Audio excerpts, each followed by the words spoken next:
Hello friends, कैसे हैं आप लोग। दोस्तों, आपने सनी देओल की गदर मूवी तो देखी ही होगी। इस मूवी में सनी देओल का बड़ा ही फेमस डायलॉग है, इकबाल साहब, एक कागज पर मोहर नहीं लगेगी तो क्या तारा पाकिस्तान नहीं जाएगा।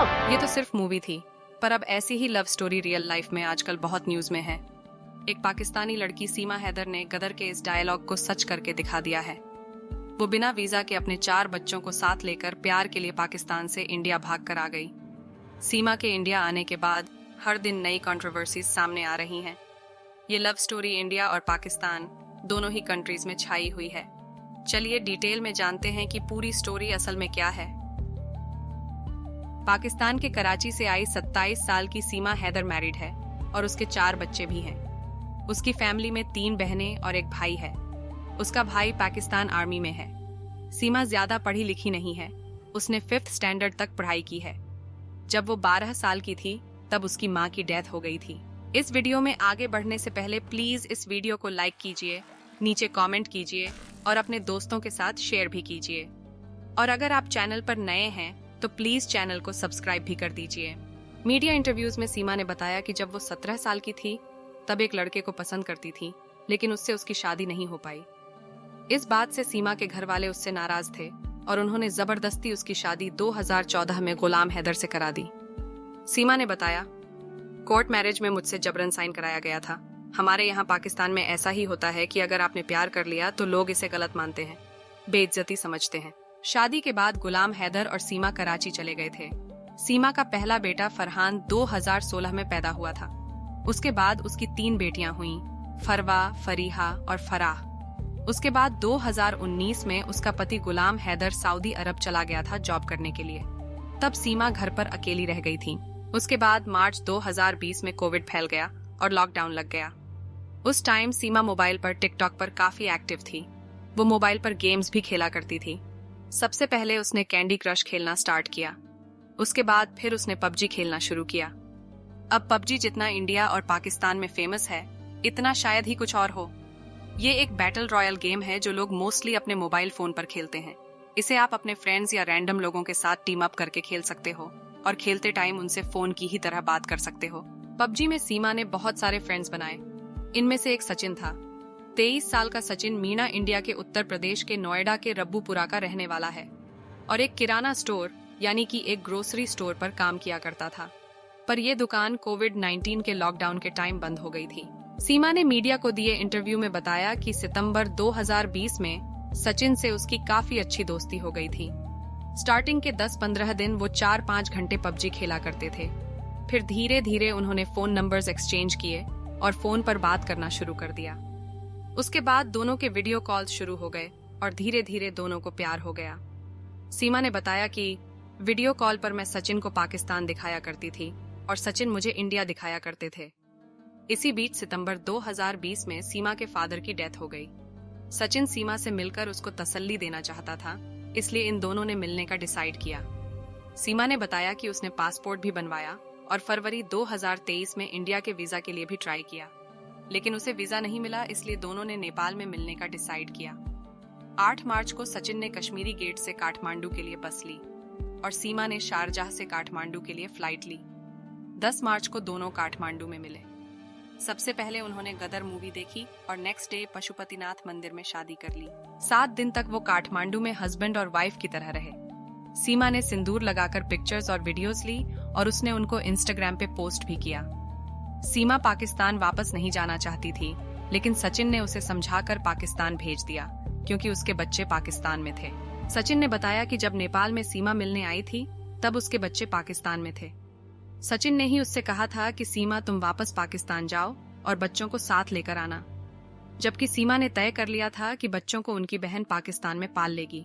पाकिस्तान लौटने पर सीमा ने सबसे पहले एक ट्रैवल एजेंट से अपना घर बेचने की बात कही, क्योंकि घर सीमा के नाम पर था और ये घर 12 लाख पाकिस्तानी रुपये में बिक गया। इसके बाद सीमा ने अपने और अपने बच्चों की काठमांडू के लिए फ्लाइट की टिकट खरीदी और 10 मई को फ्लाइट से नेपाल पहुंच गई। काठमांडू पहुंचकर उसने पोखरा के लिए वैन ली और वहां से 15,000 में अपने और अपने बच्चों की दिल्ली के लिए एक प्राइवेट बस में टिकट्स बुक कराई। सीमा को डर था कि कहीं वो पकड़ी न जाए। जब बस कंडक्टर ने उससे आईडी मांगी तो वो उसके पास नहीं थी। सीमा ने कंडक्टर को अपना नाम सीमा और पति का नाम सचिन मीणा बताया।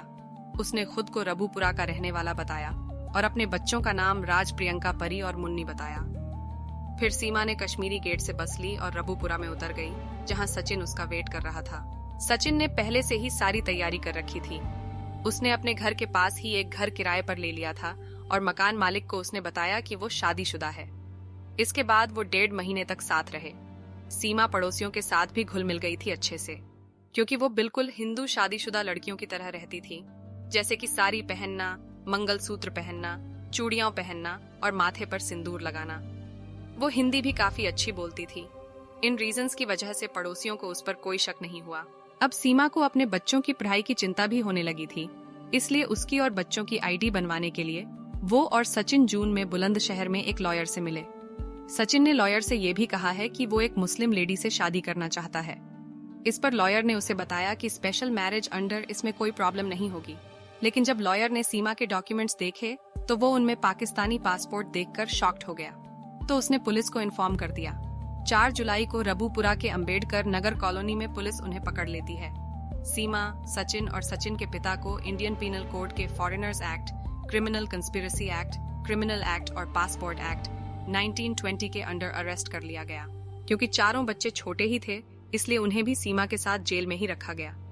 एक दिन बाद उनके लॉयर ने जमानत के लिए जेवर सिविल कोर्ट में अर्जी दी। जूनियर डिवीजन जज नाजिम अकबर ने पहले सचिन के पिता नेत्रपाल को और फिर 7 जुलाई को सीमा और सचिन को भी जमानत दे दी। सीमा जमानत के बाद अपने बच्चों के साथ सचिन के घर आ गई और सचिन के घर वालों को भी सीमा से कोई प्रॉब्लम नहीं हुई। उन्होंने उसे एक्सेप्ट कर लिया। और तो और गांव के ज्यादातर लोग उसकी हिम्मत से इम्प्रेस थे कि वो प्यार के लिए पाकिस्तान छोड़कर इंडिया आ गई। हालांकि कुछ लोग सीमा के यहाँ आने की बात पर सवाल भी उठा रहे हैं।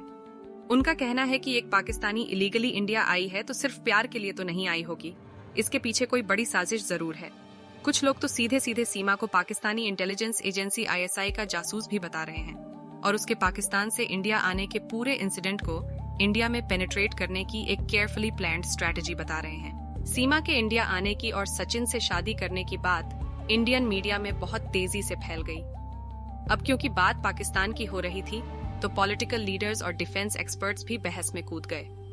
सभी लोग मीडिया चैनल्स पर डिबेट में सीमा के ISI और पाकिस्तान आर्मी से जुड़े होने की बात बोलने लगे। कुछ डिफेंस एक्सपर्ट्स कहने लगे कि सीमा का नेपाल के रास्ते इंडिया आ जाना इंडियन बॉर्डर सिक्योरिटी की असलियत सामने रखता है।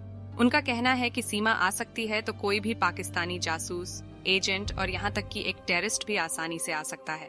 और बात सही भी है। जब ऐसी खबरें सामने आईं तो नेशनल सिक्योरिटी की बात बार बार होने लगी। इसलिए इंडियन गवर्नमेंट ने इस केस की इन्वेस्टिगेशन स्पेशल एजेंसीज को सौंप दी। UP anti terror squad ATS समेत दूसरी एजेंसी अभी इन्वेस्टिगेट कर रही है कि कहीं सीमा का इंडिया आना पाकिस्तान के कोई मिशन का हिस्सा तो नहीं है। सीमा के हस्बैंड गुलाम हैदर ने PM नरेंद्र मोदी से अपील की है कि उसकी वाइफ को वापस पाकिस्तान भेज दिया जाए। वो उन्हें बिना किसी शक और सवाल के अपना लेगा। उसने सीमा की सभी बातों को गलत बताया, जैसे कि उसकी शादी उससे फोर्सफुली हुई है। हैदर का कहना है कि उन्होंने घर से भागकर लव मैरिज की थी और इसका सबूत भी उसके पास है। गुलाम हैदर के पिता मतलब सीमा के ससुर ने पाकिस्तान के मलेर कैंट कराची पुलिस स्टेशन में सीमा और बच्चों के मिसिंग होने की FIR भी लिखाई हुई है। दूसरी तरफ सीमा का कहना है कि अगर वो वापस लौटी तो वहाँ के लोग उसे पत्थर मार मार कर जान से मार डालेंगे। वो कहती है कि वो भले ही जेल में रह लेगी लेकिन कभी वापस नहीं जाएगी। सीमा का कहना है कि उसका पाकिस्तानी पति गुलाम हैदर उसे जानवरों की तरह मारता था। वो अगर वापस पाकिस्तान गई भी तो वहाँ के लोग उसे जिंदा नहीं छोड़ेंगे क्योंकि उसने हिंदू धर्म अपना लिया है। वैसे भी वो 4 साल से अपने पति के साथ नहीं है और गुलाम उसे वर्बली डिवोर्स दे चुका है। अब सीमा ने सचिन को ही अपना पति कहना शुरू कर दिया है और उसके चारों बच्चे सचिन को पापा बुलाते हैं। यहाँ तक कि अपने फर्जी आधार कार्ड में सीमा ने सचिन को पति बताया हुआ था। उसका कहना है कि वो अपने प्यार के लिए भाग कर आई है। इंडियन एजेंसीज को उस पर जासूस होने के साथ साथ कई तरह के डाउट्स हैं, इसलिए उससे, सचिन से और सचिन की फैमिली से लगातार पूछताछ हो रही है। सचिन और सीमा ने सारी जिंदगी साथ रहने का फैसला कर लिया था, लेकिन ये इतना आसान नहीं है क्योंकि बात नेशनल सिक्योरिटी की है, इसलिए इन्वेस्टिगेशन तो होगी ही। कुछ सवाल जो सीमा के सिर्फ सचिन से शादी करने के लिए इंडिया भाग कर आने की बात को सस्पिशियस बनाते हैं वो हैं: पहला, सीमा के पास इतने सारे मोबाइल फोन्स आखिर क्यों हैं? इन्वेस्टिगेशन में पुलिस को सीमा के पास से 4 से 8 मोबाइल फोन्स मिले। इनमें से कुछ टूटे हुए हैं और एक में तो पाकिस्तानी सिम कार्ड भी लगा हुआ है। क्या सीमा ने इन्हें इंफॉर्मेशन भेजने के बाद तोड़ दिया था? दूसरा, क्या पाकिस्तानी एजेंसीज ने सीमा को इंडिया में प्लांट किया? पाकिस्तान से दुबई फिर नेपाल होते हुए इंडिया तक बिना वीजा के आने का सफर अकेले सीमा और सचिन कर लें, ये बात पॉसिबल नहीं लगती। एक पाकिस्तानी लड़की इलीगली इंडियन बॉर्डर्स में एंटर कर गई। फर्स्ट थॉट्स में लगता है जैसे सीमा और सचिन की हेल्प करने वाले और भी लोग रहे होंगे। ये सब लोग कौन थे? तीसरा, सीमा के पास 3 आधार कार्ड कैसे आए? इन्वेस्टिगेशन में सीमा के पास एक नकली आधार कार्ड मिला जिस पर उसके हस्बैंड का नाम सचिन मीणा लिखा हुआ था। अब सवाल यह है कि एक फेक आधार कार्ड सीमा और सचिन अकेले कैसे बनवा सकते हैं? इससे और लोगों का कहीं ना कहीं इस सब में इन्वॉल्व होने का शक और बढ़ जाता है। चौथा, 6 पासपोर्ट सीमा के पास क्यों और कहां से आए? इन्वेस्टिगेशन में उत्तर प्रदेश पुलिस को सीमा के पास 6 पाकिस्तानी पासपोर्ट्स मिले हैं। पांचवा, सीमा सच बोल रही है या उसका पाकिस्तानी पति गुलाम हैदर सच बोल रहा है? गुलाम हैदर ने बताया है कि उसने और सीमा ने लव मैरिज की थी और दोनों में कभी तलाक हुआ ही नहीं। सीमा के ससुर ने अपनी एफआईआर में बोला है कि घर से भागते टाइम सीमा 7 किलो सोना और 7 लाख पाकिस्तानी रुपए चोरी करके भागी है। इस पूरे केस की इन्वेस्टिगेशन एटीएस कर रही है कि सीमा का इंडिया आने का असली मोटिव क्या था। यूपी एटीएस 17 जुलाई से सीमा से पूछताछ कर रही है और वो जल्दी ही अपनी रिपोर्ट सबमिट करेगी, जिससे शायद हमें इन सवालों के जवाब मिल जाए। आपको क्या लगता है कि सीमा एक पाकिस्तानी जासूस है या फिर ये सच में एक प्यार का मामला है? मुझे कमेंट करके जरूर बताइए। अगर ये वीडियो पसंद आई हो तो इसे प्लीज लाइक कर दीजिए और मेरे चैनल को प्लीज सब्सक्राइब भी कर दीजिए। आपका सपोर्ट मुझे आगे भी वीडियोस बनाने का मोटिवेशन देगा। अपना ख्याल रखिए और सेफ रहिए। मिलूंगी आपसे जल्द ही अगले वीडियो में।